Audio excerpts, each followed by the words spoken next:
各位街坊，大家好，我係何家媽媽。香港好多人裝修屋企，為咗慳一大筆錢，鍾意去淘寶揾啲平價嘅家電，電飯煲啦、抽油煙機啦、電風扇、電熱水壺，價錢平到你唔敢相信。好多人心入邊諗，一樣都係電器，幾百蚊就搞掂晒。點解要花幾千蚊去買香港嘅行貨呢？但係今日要同大家講一個極之慘痛嘅真實個案。有一個香港人新屋先至裝修好，淨係住咗2年，屋企大半家電都係喺淘寶買返嚟嘅。一日夜晚，電器突然間自動着火，大火迅速吞噬晒全屋，幾十萬嘅裝修家私全部化為灰，差啲連一家人嘅命都冇埋。專家同消委會多次發出嚴重嘅警告，好多香港人網購內地嘅家電嘅時候，都會犯下一個重大嘅錯誤。呢個錯誤隨時會令到屋企變成火場。今日呢，逐樣同大家拆解當中嘅恐怖真相。有一位住新界嘅李先生，2年前買咗新單位，為咗節省啲預算，大部分嘅細型家電全部都係淘寶落單。電飯煲、抽油煙機、衛生間嘅暖風機、廚房嘅電炸鍋，全部都係揀價錢最平嘅買，算落嚟比香港買足足平咗幾萬蚊。收到貨之後，發覺插頭係內地嘅兩腳插，佢呢就隨便買咗幾個平價嘅萬能轉換插，直接插落個長插度用，就咁日復一日，用咗接近2年。出事當晚，屋企所有人已經準備瞓覺，廚房嘅電炸鍋明明已經關咗掣，機身內部線路突然間短路過熱，外殼嘅劣質膠即刻起火，火勢瞬間燒到周圍嘅紙箱、紙盒、油樽，啲濃煙衝到成間屋，一家人聞到焦味先至驚醒，驚慌之下即刻走出去逃生。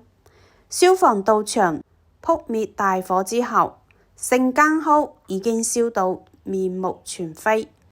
新裝修徹底報廢，連鄰居嘅牆面都燒損埋。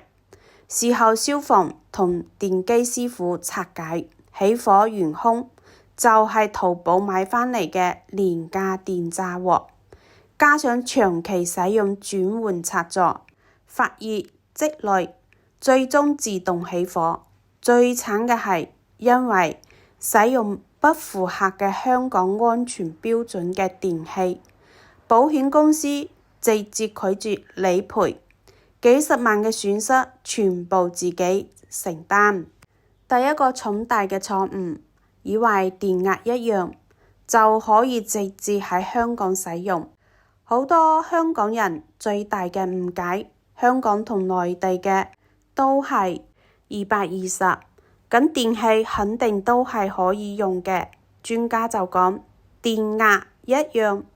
完全唔等於安全。第一，插頭設計唔一樣，香港強制用13A 英式嘅3腳插頭，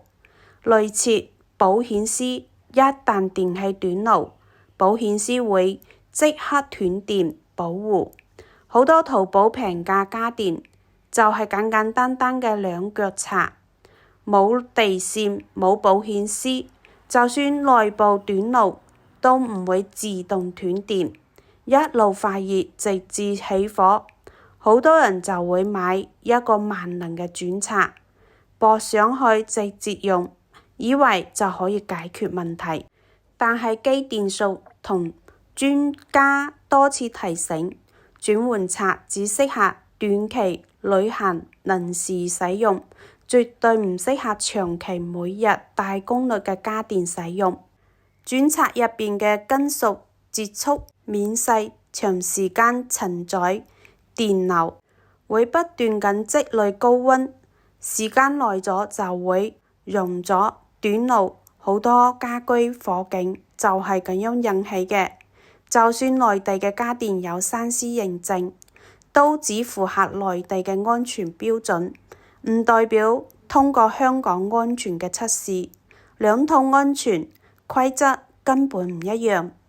第二個重大嘅錯誤，貪平揀冇名嘅平價電，內地偷揀安全零件，好多淘寶幾十、100幾十蚊平價電器，外殼睇落好似好正常冇乜嘢，入邊用料極之差。為咗壓低售價，工廠會做幾樣非常之危險嘅縮水。第一，去咗過熱保護芯片，正常嘅電器溫度過高會自動斷電，平價貨直接省咗呢個零件，持續升溫直至起火。第二，用極細嘅劣質電線，銅線細到難以想像，電流通過就會嚴重發熱，絕緣膠好快融化。第三，外殼唔用阻燃塑膠，用普通回收塑膠，一旦有少少嘅火星，塑膠會越燒越旺，加速火勢嘅蔓延。呢個問題外表完全睇唔出嚟嘅，有可能用嘅3個月就出事，亦有可能好似李先生咁，用足2年先至突然爆發，屬於典型嘅定時炸彈。唔係話所有嘅淘寶家電一定會起火，但係價錢低於市場正常價嘅冇牌平價貨，出事風險會大量上升。第三個重大嘅錯誤，以為關咗開關電器就完全安全，好多街坊用完電飯煲空氣炸鍋，只近機身上邊嘅開關熄機，插座就日日插住唔掹。好多劣質電器機身開關只切斷其中一條電線，並冇完全斷開電源，就算你冇開機，內部電路依然帶電，長時間待機，零件慢慢老化，隨時會突然間短路。就好似今日個案咁，明明冇開機都會自動着火。好多人覺得我用咗1年幾都冇事，肯定係安全嘅。電器隱藏嘅線路老化係日積月累，今日冇事唔代表聽日唔會有事，千祈唔好肇慶啊！第4個隱藏嘅噩耗，出事保險極有可能唔賠。好多街坊買咗家居火險，以為一旦失火就有保障。保險合約入邊有一條好重要嘅條款，業主有責任做好合理嘅居家安全防範。如果火警調查報告寫明起火原因係使用不符香港全規格嘅電器，長期違規使用、轉換插座，保險公司好大機會直接拒絕所有嘅賠償。燒毀嘅裝修家私，甚至係燒毀鄰居嘅單位，幾十萬嘅賠償，全部都要自己一手負責。專家俾出4個安全嘅建議：第一，大功率嘅家電、電飯煲、燒水爐、抽油煙機、暖風機，盡量購買香港行貨。第二，如果已經買咗內地電器，唔好使用轉換插座，長期使用，千祈唔好自己亂改插座、改電器插頭，屬於電力工程，一定要揾註冊電業工程師嘅評估。第三，每晚瞓覺之前，長期唔使用嘅大功率電器，直接掹咗個插頭，唔好長期間通電。第四，定期檢查插頭電線，一旦發覺插頭發滾、塑膠變形、有燒焦嘅意味，即刻停用。只係為咗貪平，網購廉價家電，隨時換嚟一場無情嘅大火。辛苦儲錢裝修嘅屋一夜之間化為烏有，甚至威脅全屋人嘅生命危險。